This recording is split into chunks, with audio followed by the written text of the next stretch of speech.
tall T wave, wide QRS complex and prolonged PR interval is seen in।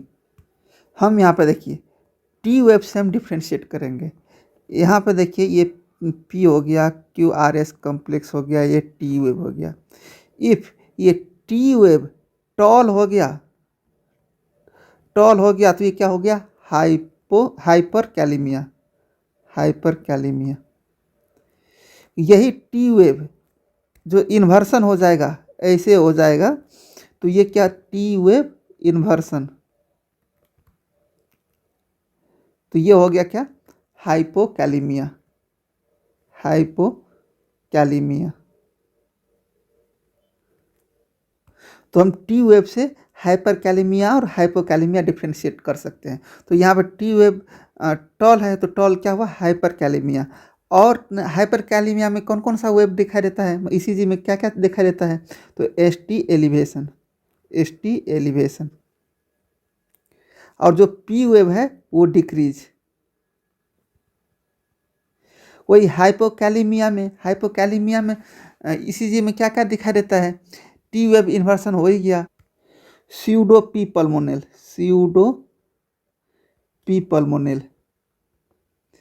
P pulmonale भी hypokalaemia में दिखाई देता है। उसके बाद प्रोमिनेंट यू वेव भी दिखाई देता है। देखिए स्यूडो पी पल्मोनेल हो गया, वहीं पे सिर्फ पी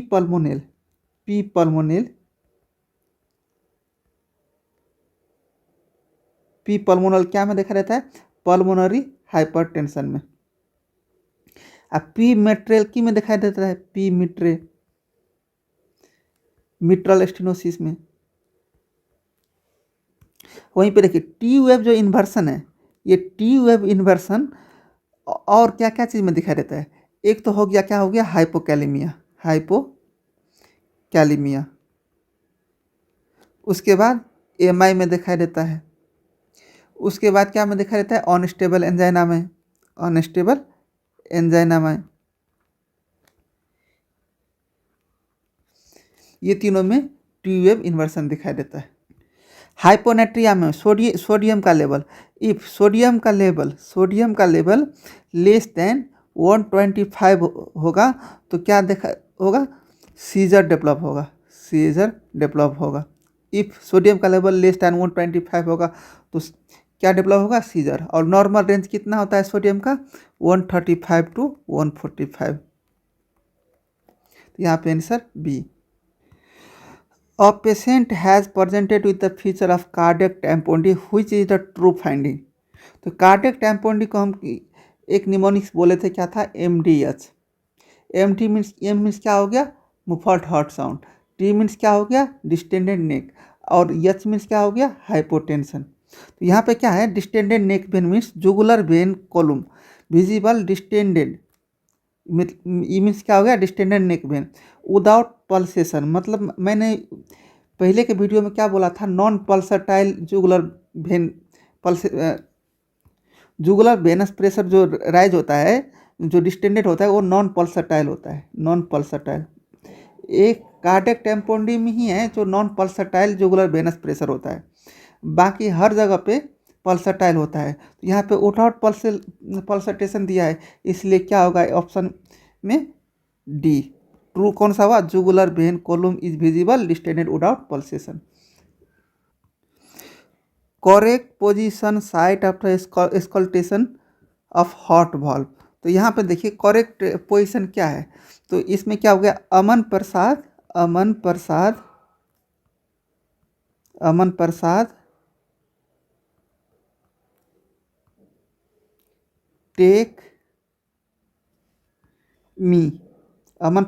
टेक मी। तो ये हो गया अमन, बी हो गया प्रसाद, सी हो गया टेक, डी हो गया मी, यम से क्या हो गया, मिट्रल। टी मीन्स क्या हो गया, tricuspid valve, P means pulmonic, ए मीन्स एओटिक। ये एक्सकल्टेशन का साइड सब है प्लेसमेंट का। तो ऑप्शन देखते हैं। तो ए से क्या हो गया, अमन, तो ए से अमन प्रसाद, ए से एओटिक, अमन प्रसाद, टेक मी, तो आंसर कौन सा हुआ, बी। तो यहाँ पे देखिए ए और बी सेम पोजीशन में है, तो ये सेकेंड इंटरकोस्टल स्पेस, ये भी सेकेंड इंटरकोस्टल स्पेस, एओर्टिक और पल्मोनरी सेकेंड इंटरकोस्टल स्पेस। और देखिए ये जो मी जो है जो 5 इंटरकोस्टल स्पेस, और ये टेक केयर ट्राइकस्पीड स्पीड जो है वो 4 and 5 इंटरकोस्टल स्पेस।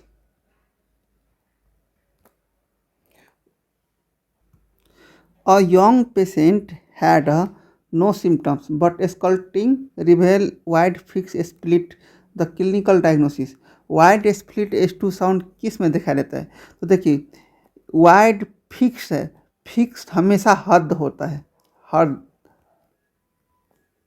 तो यच मीन्स क्या हो गया, Holt Oram syndrome, Holt Oram syndrome. A means क्या हो गया, एट्रियल सेप्टल डिफेक्ट, और डी मीन्स क्या हो गया, डाउन सिंड्रोम, डाउन सिंड्रोम। और डाउन सिंड्रोम में मोस्ट कॉमन डिफेक्ट क्या होता है, कॉन्जेनाइटल मतलब कार्डियोजेनिक डिफेक्ट, तो endocardial cushion defect, endocardial cushion defect. तो यहाँ पे देखिए आंसर कौन सा हुआ, A. Which murmur is shown here, देखिए यस 1 और यस 2 है, यहाँ पे देखिए ऐसे बढ़ रहा है और ऐसे घट रहा है, और ऐसे बढ़ रहा है और ऐसे ये घट रहा है, मतलब कि ये क्या हुआ, क्रिसिंडो डिक्रिसिंडो, क्रिसिंडो डिक्रिसिंडो मर्मर, डिक्रिसिंडो मर्मर। और डिक्रिसिंडो क्रिसिंडो मर्मर को दूसरा नाम क्या है, और also known as the ejection systolic murmur, systolic murmur, और एनाक्रोटिक मर्मर, एनाक्रोटिक मर्मर। और कौन सा शेप का दिखाई दे रहा है, ये देखिए डायमंड शेप का, डायमंड शेप का, डायमंड शेप का। और डायमंड शेप का जो मर्मर जो रहेगा वो कौन कौन से डिजीज में दिखाई देगा,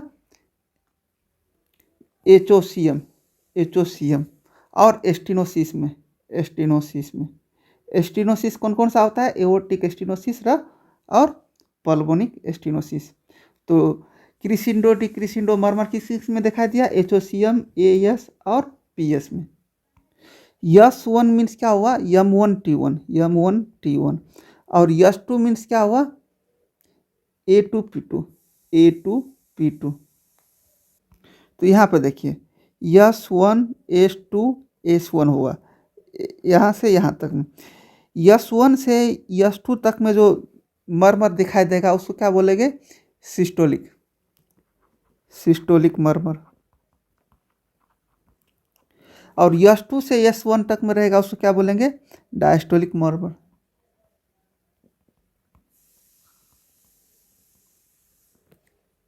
और देखिए यहाँ पे कॉन्टिन्यूस S1 से S2 तक रहेगा जो मर्मर रहेगा उसको हम क्या बोलेंगे, देखो SN से S2 तक है पूरा है तो क्या हुआ, पैन।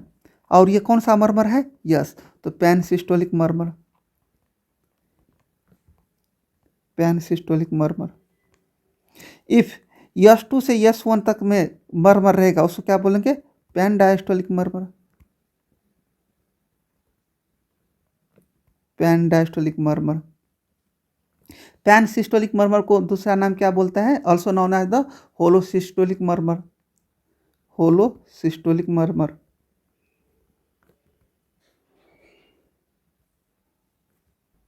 फिर से देखिए मर्मर के बारे में, ये S1 हुआ ऐसे, और ये S2 हो गया, फिर S1।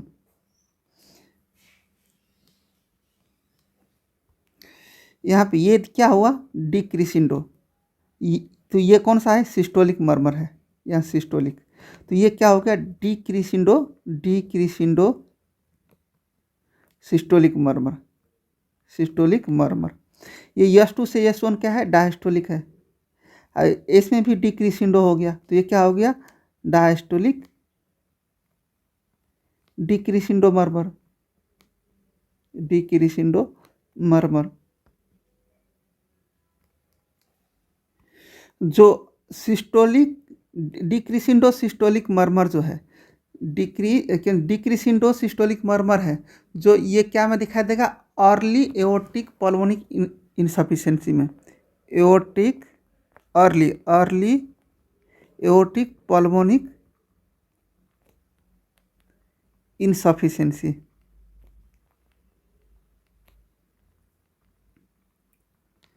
और जो डायस्टोलिक डिक्रीसिंडो मर्मर जो है, ये क्या में दिखाई देगा, early mitral insufficiency, early mitral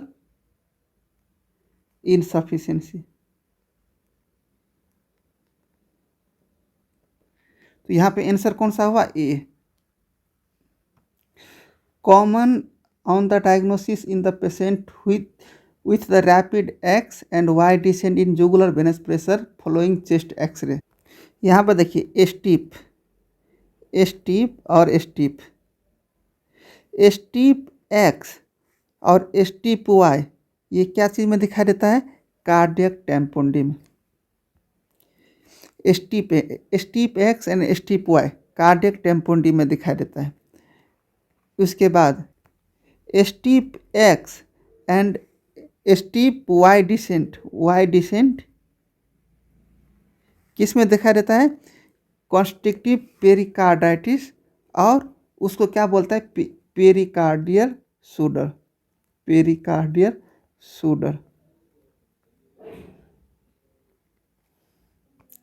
देखिए ब्लंटेड वाई वेव, जो ब्लंटेड वाई वेव किस में दिखाई देता है, ट्राइकस स्पीड स्टेनोसिस में। और देखिए वाई वेव है जो एब्सेंट, वाई वेव जो है एब्सेंट,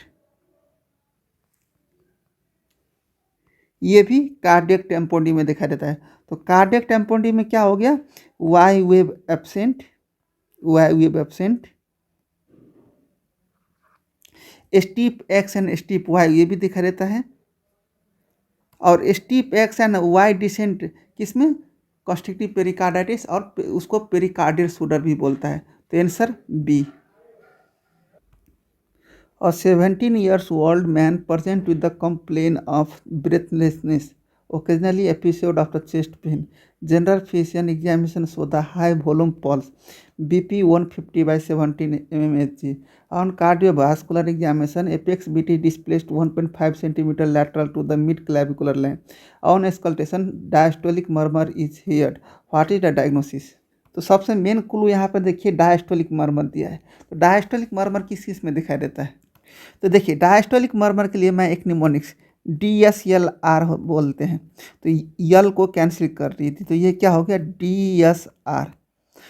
तो DS मीन्स क्या हो गया, डायस्टोलिक मर्मर। अब यस देखिए, यस ऊपर है, आर और नीचे है, मतलब एस ऊपर है।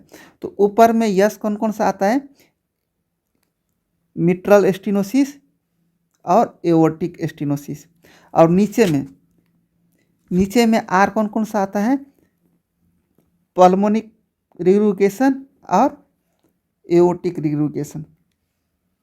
ये चारों में डायस्टोलिक मर्मर दिखाई देता है।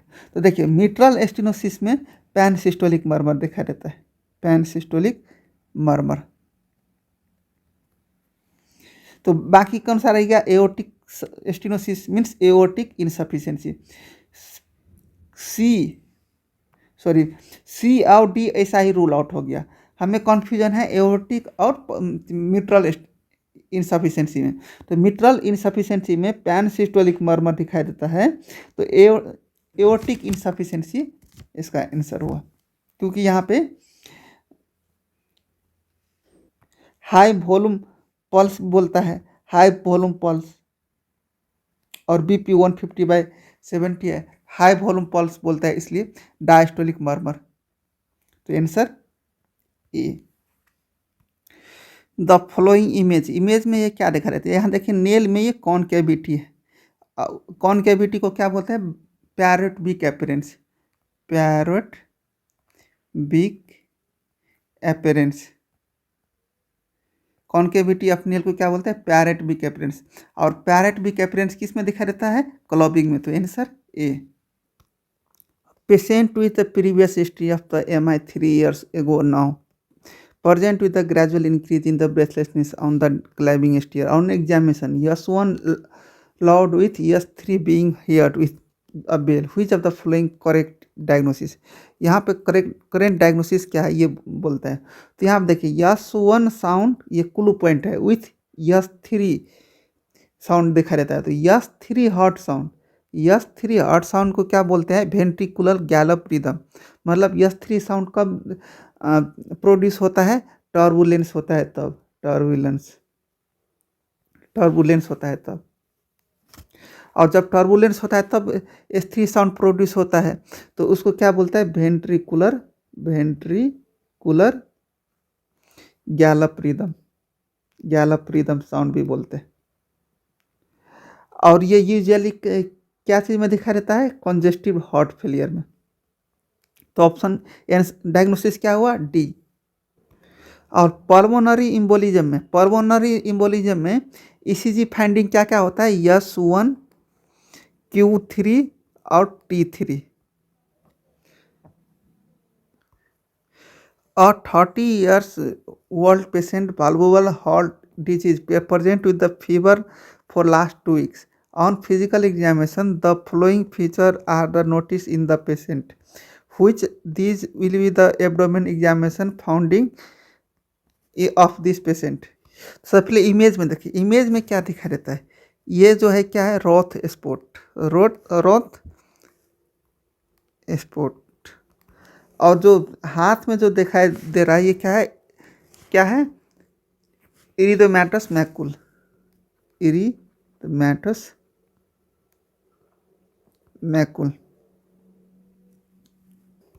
यहाँ देखिए रॉथ स्पॉट, इरिथ्रोमैटस मैकुल और फीवर प्रेजेंट है। तो डायग्नोसिस क्या हुआ, इन्फेक्टिव इंडोकार्डाइटिस। तो इन्फेक्टिव इंडोकार्डाइटिस में क्या होता है, splenic abscess formation, splenic abscess और ब्रेन एब्सेस।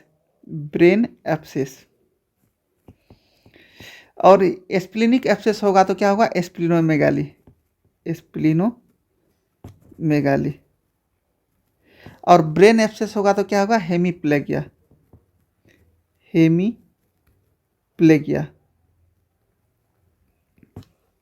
तो यहाँ पे आंसर क्या हुआ, सी, स्प्लिनोमेगाली।